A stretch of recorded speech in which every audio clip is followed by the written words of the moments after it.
Alright everybody, this is Yamaha Vstar 650. I'm going to be showing you guys how we're going to take off the wheel.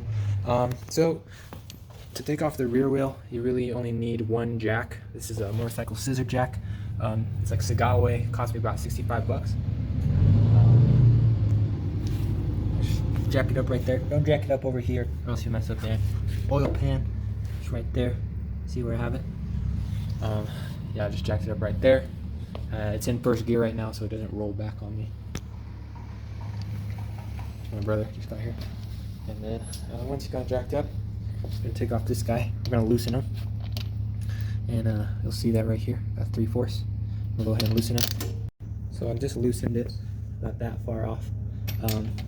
Since I loosened it while it was already off the ground, I had to use this wrench right here, 3/4. And I just had it like that, held it down so that it wouldn't spin. And then now I'm going to switch over here. And so we're just following this right here. So it says loosen the axle nut, and then we're going to disconnect the brake torque rod, which is that guy right here, number 4, 3, 4, and then we're going to do all this crap too. This has got a bolt and a nut. This is a 12mm socket. So there's this rod right here. Do the left side first. Let me use both hands real quick. So remember, there's the nut. Push out the bolt. There you go.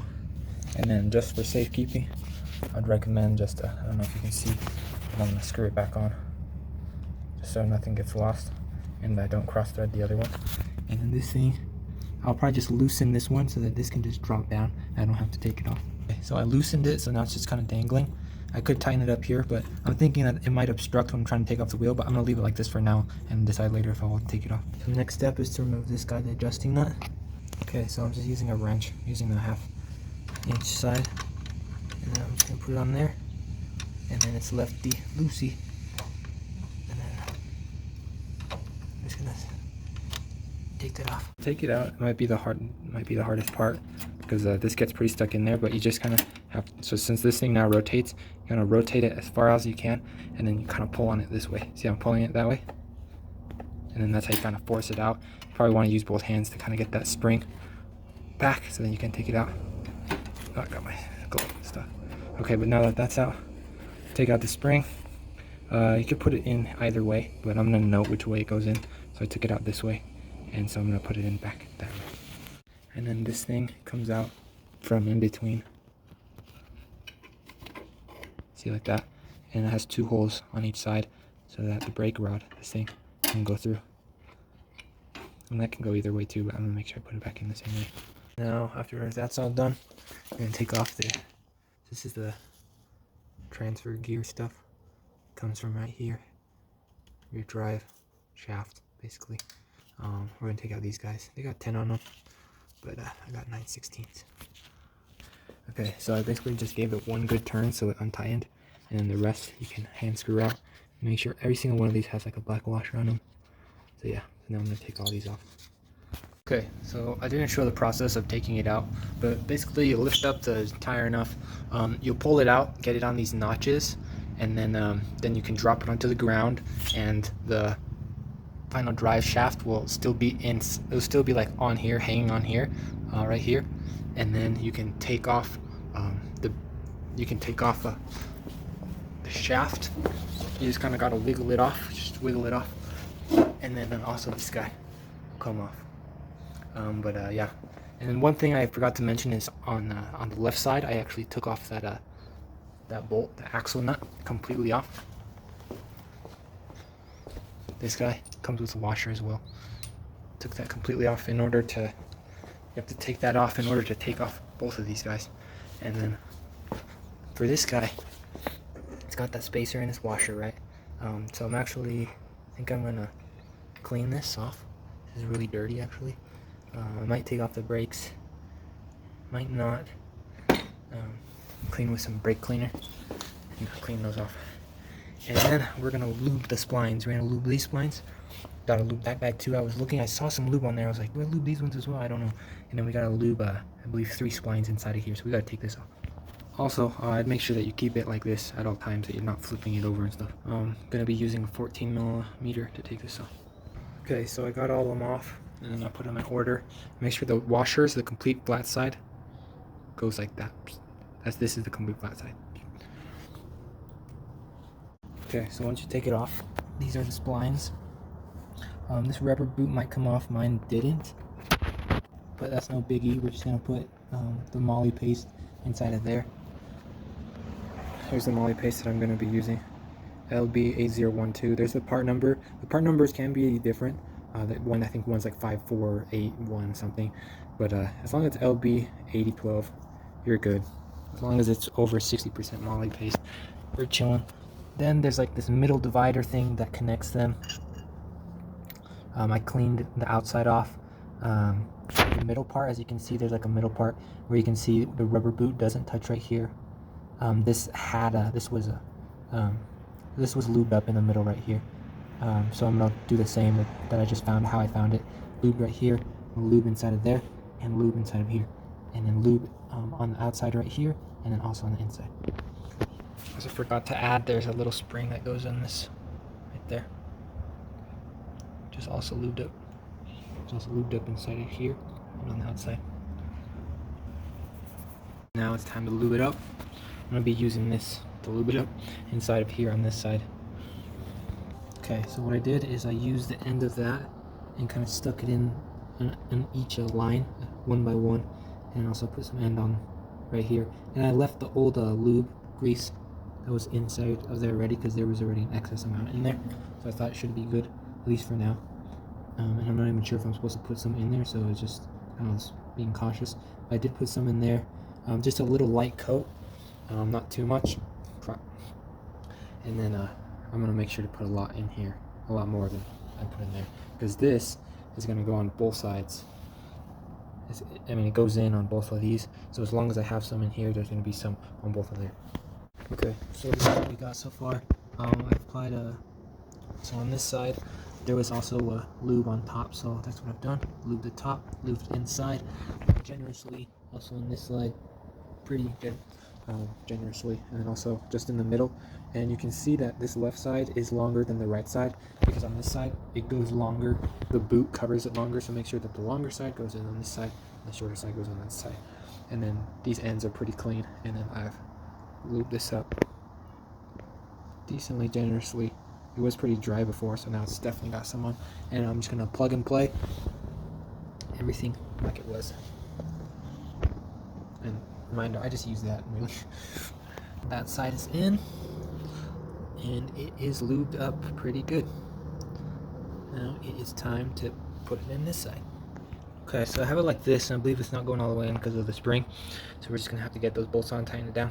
Hopefully everything works out. There's supposed to be that gap right there, so I'm just gonna go ahead and close it up. So you close it up just fine. I'm gonna clean this a little bit. I'm just gonna put it back on how. Okay, so I'm pretty sure that you can also lube up these guys as well, which I most likely am gonna do. They are looking a little dry. It's a little wet in here. I'm not sure what the heck that is. It's just like lube or the rear gear oil. Looks like both. And then this guy also goes in there as well. So I don't know if I also see some. It's pretty dry in there. I don't know if to clean this out.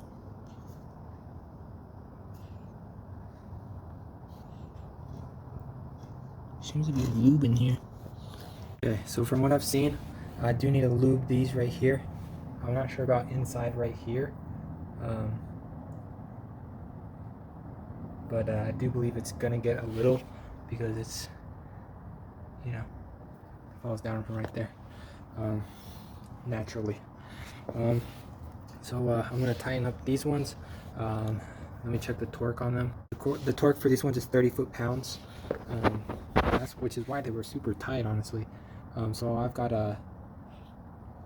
that Craftsman torque wrench, but if that doesn't cut it, I'm just gonna do it as tight as I can. And then also, apart from putting some right here, which connects to right here, you're also going to want to put a little bit right here, just a little light coating, because that also goes inside to the universal. Alright, so honestly this was kind of a lot of work, but we put the tire under here, under this fender, or whatever you want to call that. And then we attach the final gear case thingy, and also the brake. Make sure that the spacer goes right there, and then also make sure that brake rod is under, because it's going to come up. So make sure it's under, not over. And then yeah, so we actually put this in with neutral, and then I put some of that grease on this part, like I said. So yeah, so we put it in with neutral. I needed a second hand. I didn't do it by myself. It was kind of hard. It was kind of hard to torque these guys down. So I would recommend getting a torque wrench and having a buddy help you hold this down, to help you torque these bolts to spec. So these ones, like I said, I believe it was like what, 32 foot-pounds, and then these ones are spec'd. The final gear case are spec'd to 53. So I'm gonna torque these down right now, and then also make sure that this is uniform all the way around this line, and the gap is good all the way around. And if it's not, then loosen these up a bit, and then kind of shake them. But yeah, I put it on, and yeah, so now I'm just kind of putting everything back together again. And yeah, I would recommend also filming the process that you do it, so that you know how everything goes, and you have a good reference to go off of. Just so you guys have it, here's everything. Take a screenshot if you want. And I basically just followed all the videos, all the steps, and then watched some YouTube videos also. I'll link all those videos related to it, and some other useful information in the description box below. Yeah. Okay, so now we're gonna do the brake rod. So, we're gonna do this part first. So just spin it and then get it how it was. Putting on the spring, just how it was. Putting this guy on, just how it was. Right through the hole. Yeah, I'm kind of being dumb, but make sure you put this in right here before you actually. Okay, so I put something on the brake pedal just so it would bring the rod back so I could get it in. I was having trouble bringing with that. So I kind of got it in with this. So now I'm just going to kind of lift this off, let it go back, and then I can lift this up back to full.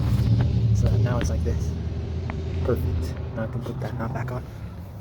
And then I took a picture so I know how far this thing actually screws on. So I'm going to reference how tight. You could also reference just how you like your brakes, how touchy you like them. So I'm going to go ahead and tighten this. So I approximately tightened about 17 times, 17 of these little lines, approximately 17, 18, 19. Now we're going to attach this guy right here. Okay, so now I tightened on that one, and I tightened this one, so now it's secure. Okay, so it's uniform all around, I believe. That's pretty uniform. It's a little crooked, but spins nicely. And I think that's about it. I don't see any more tools laying around. I'm gonna take this off the thing and take it for a spin.